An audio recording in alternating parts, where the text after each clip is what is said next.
কর্কট রাশি। এই মাসটি কর্কট রাশির জাতক জাতিকাদের জন্য অনেক দিক থেকে খুব অনুকূল হতে পারে। এই মাসে আপনার পুরনো ইচ্ছাও পূরণ হতে পারে। উচ্চাকাঙ্ক্ষা পূর্ণ হবে, যা আপনার জন্য দারুণ সুখ বয়ে আনবে। আপনার আটকে থাকা কাজ বা পরিকল্পনাগুলিও সম্পূর্ণ হতে শুরু করবে, যা আপনাকে আর্থিক লাভের সম্ভাবনা দেবে। আপনি একাধিক মাধ্যম থেকে অর্থ উপার্জন করবেন এবং আপনার আর্থিক অবস্থার ব্যাপক উন্নতি হবে। মাসের দ্বিতীয়ার্ধে ব্যয়ও বাড়বে, তবে আপনি প্রথমার্ধে এত বেশি উপার্জন করবেন যে আপনি সহজেই এই ব্যয়গুলি পূরণ করতে পারবেন। এই সময় আপনি একটি নতুন যানবাহন বা নতুন জমি বা প্লট ক্রয়ে সফল হতে পারেন। স্বাস্থ্যের প্রতি একটু যত্ন নিলে আপনি বড় রোগের শিকার হওয়া এড়াতে পারেন। কেরিয়ারের জন্য এই মাসটি অনুকূল থাকবে।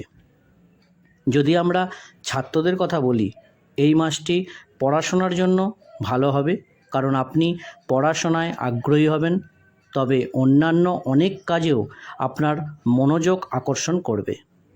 পারিবারিক ক্ষেত্রে এই মাসটি মধ্যম হওয়ার সম্ভাবনা রয়েছে। পরিবারে একটি বড় অনুষ্ঠানের আয়োজন করা যেতে পারে, যাতে সবাই আসা যাওয়া করতে থাকবে এবং বাড়ির পরিবেশ সুখ শান্তিতে ভরপুর থাকবে। যদি আপনার প্রেমের সম্পর্কের দিকে তাকাই, তাহলে এই মাসটি আপনার জন্য অনেক ক্ষেত্রেই শুভ হতে চলেছে। আপনি যদি এখনও অবিবাহিত থাকেন, তবে আপনার বিবাহের সময় আসছে।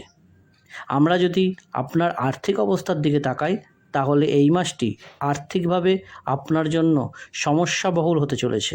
এই মাসটি স্বাস্থ্যের দিক থেকে অনুকূল হওয়ার সম্ভাবনা রয়েছে, তবে শনি মহারাজ সারা মাস জুড়ে অষ্টম ঘরে উপস্থিত থাকবেন, যার কারণে আপনার মানসিক চাপ সময়ে সময়ে বাড়তে পারে। বিশেষ করে কর্মজীবীরা ভালো সুবিধা পাবেন। ব্যবসায়িক ব্যক্তিদের কিছু উত্থান পতনের সম্মুখীন হতে হবে। প্রেমের সম্পর্কে তীব্রতা থাকবে। বিবাহিতদের কিছু সমস্যার সম্মুখীন হতে পারে। ধীরে ধীরে তবে অবশ্যই আপনার বিবাহিত জীবন ভালো হয়ে উঠবে। পারিবারিক জীবনের জন্য সময় মধ্যম যাচ্ছে। শিক্ষার্থীরা পড়ালেখায় বাধা সত্ত্বেও ভালো উন্নতি করার সুযোগ পাবে। মাসের শেষার্ধে বিদেশে ভ্রমণের সম্ভাবনা থাকবে। এই মাস ভ্রমণে পরিপূর্ণ হতে চলেছে। কর্মজীবনের দৃষ্টিকোণ থেকে এই মাসটি উত্থান পতনে পূর্ণ হওয়ার সম্ভাবনা রয়েছে। এই মাসটি ব্যবসায়ীদের জন্য উত্থান পতনে পূর্ণ হতে চলেছে। পরিবারের প্রবীণ সদস্য এবং অভিজ্ঞ ব্যক্তিদের সমর্থনে আপনার ব্যবসার অগ্রগতিতে সহায়ক হবে। আপনি যদি সর্ববিদ্যা চ্যানেলটিকে সাবস্ক্রাইব না করে থাকেন, তবে অবশ্যই সাবস্ক্রাইব করে নেবেন। ভিডিওটি ভালো লাগলে লাইক কমেন্ট করতে ভুলবেন না এবং বন্ধুদেরকে দেখার জন্য শেয়ার অবশ্যই করবেন।